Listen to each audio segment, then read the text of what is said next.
We've had ProRes on the iPhone since the 13 model, and if you don't know what ProRes is, it's a professional video codec, but that's not what this video is about, and I'll put a link in the description if you want to learn more about what it actually is. But here, today, I want to talk about when to actually use it.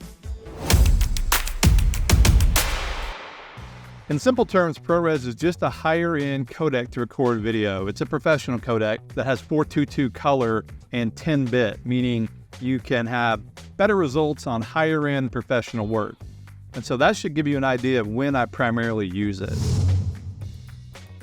The number one way that I use ProRes is when I'm shooting log, which I'm doing right now. I'm using Filmic Pro and my iPhone 14 Pro. Now, normally I wouldn't do it just for this type of simple scene. I would do it when I'm shooting mainly a movie, like a short film or a commercial or a music video.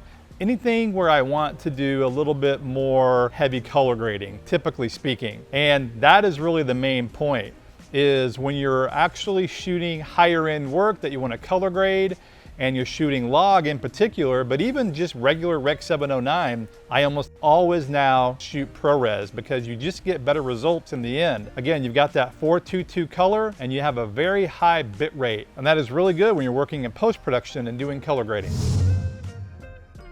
And continuing that thought, the way I also use ProRes is when I'm shooting green screen or any kind of VFX shot, just like I am right now. Again, shooting on Filmic Pro, and I'm using ProRes Log, and I am shooting in ProRes HQ, and I have a green screen behind me. But any visual effects shot mixed with color grading is a great way and a great reason to use the higher not only bit rate, but also the 422 10-bit color really makes pulling keys much easier, regardless of what kind of project you're doing, whether you're doing a VFX shot for a movie or even just a simple little green screen like I'm doing right now. And last but not least is matching the iPhone with higher end cameras. This is when I like to use ProRes. And right now I'm shooting with a Sony mirrorless, which isn't the highest end camera, but it is a higher end camera than the iPhone.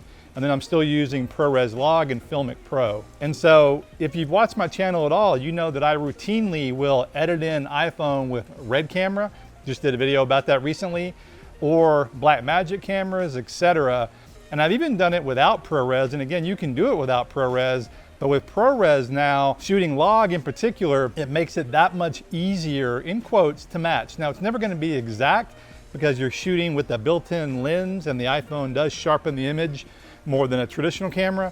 But with post techniques, softening it, color grading, etc., you can get remarkably close now, and in particular, again, by using the ProRes video codec.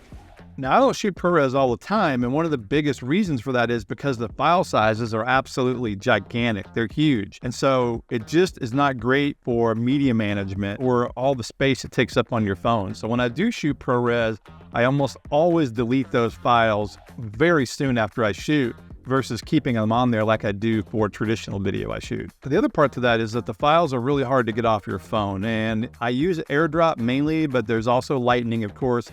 I find Lightning is slower. AirDrop is about 20% faster for me.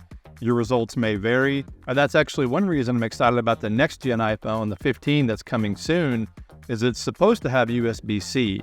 And so as long as it's not throttled in some way, the USB-C cable should allow us to copy these ProRes files from our phone to our computer much faster. Now, if your phone doesn't shoot ProRes, that is absolutely no problem, totally fine. You can still get great results using traditional HEVC. Just be sure to shoot in the highest bitrate possible, which is usually 100 megabits per second or higher. And then also try to always shoot in 10-bit versus 8-bit. Now, you can get good results in 8-bit, don't get me wrong. However, if you use a third-party app, you can shoot 10-bit HEVC like with Filmic Pro or Cinema P3. But the ability to shoot ProRes on a phone we carry in our pocket and match it in with higher-end cameras or do higher-end and heavy color grading, and of course doing VFX work, is really pretty crazy when you think about it. And so I'm very glad we have that option. I just wouldn't use it all the time. Thanks for watching. This is Blake Calhoun. Please like, subscribe, and I will see you in the next video.